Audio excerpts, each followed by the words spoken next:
Bad news for the FBI does not end there. The agency was roasted by lawmakers and at times by the DOJ Inspector General during a fiery Senate hearing earlier today.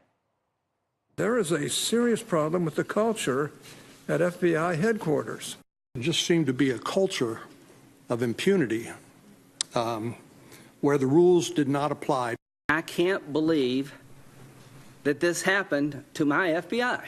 I can't think of something more concerning than a law enforcement officer suggesting that they're going to try and use or may use their powers to affect an election. Here now is Byron York, chief political correspondent for the Washington Examiner and a Fox News contributor, and John Summers, Democratic strategist and former communications director for Senate Majority Leader Harry Reid. Thanks to both of you for joining us. Byron, you and I have spoken a lot leading up to that hearing today. What did you make of that culture of the FBI?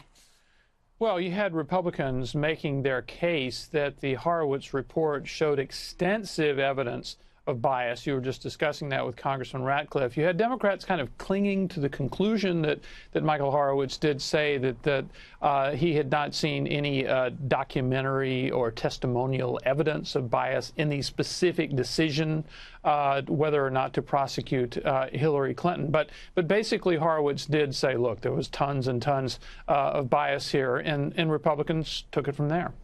You know, John, this is the FBI. The American people, they look on at this and they want to have full confidence in the FBI. That needs to be restored. Will it? Well, I certainly hope so. I mean, first of all, we have to remember what we're talking about is a handful of people, not the entire agency of 37,000. And it's sad to see this department, having the baby thrown out with the bathwater on this one, because as Byron just said, most of these agents are hardworking people who work to keep the American people safe. And I don't think anyone would consider the FBI a bastion of liberalism. In fact, one of the text messages, and I remember Byron reporting on this on Friday, actually mentioned that if you ask anyone around us who they're voting for, they'll tell you it's Trump. So while there may have been this culture issue that certainly needs to be investigated, that's not something that should be applied to the entire FBI. And I think if there's one thing that came out of this hearing, it's that there was no deep state conspiracy or plot against the president or his campaign. And I'm sorry that, Republicans don't like it, but conclusions do matter. And if we aren't going to trust the Inspector General, who's supposed to, take this non-biased approach, then who do we trust? Well, I want to get Byron to respond to that because, Byron, I know that when I spoke to you earlier, we were talking about Peter Strzok and the fact that he's willing to testify. And now we know Chairman Goodlatte has officially subpoenaed him tonight. We could potentially not only see Peter Strzok up there and answering questions to members of Congress, but finally hear the stories. I mean, this could be very revealing testimony.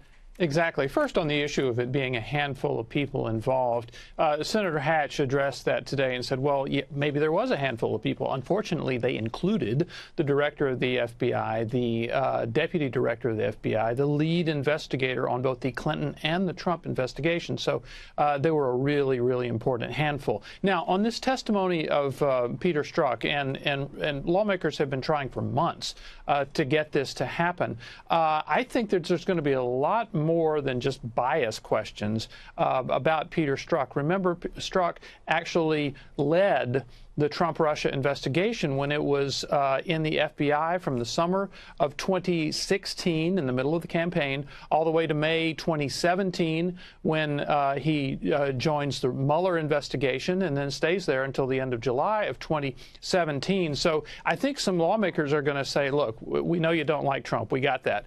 How did this investigation start? Tell us about George Papadopoulos. Tell us about Joseph Mifsud. Tell us about the people who approached Trump employees with seeking information. Tell us about the informants. There's a lot that lawmakers want to know. And going into this, Peter Strzok, before you even learned of the subpoena tonight, Peter Strzok's lawyer said he's willing to testify. He will not plead the Fifth. Do you expect this final word to you, John, to be revealing?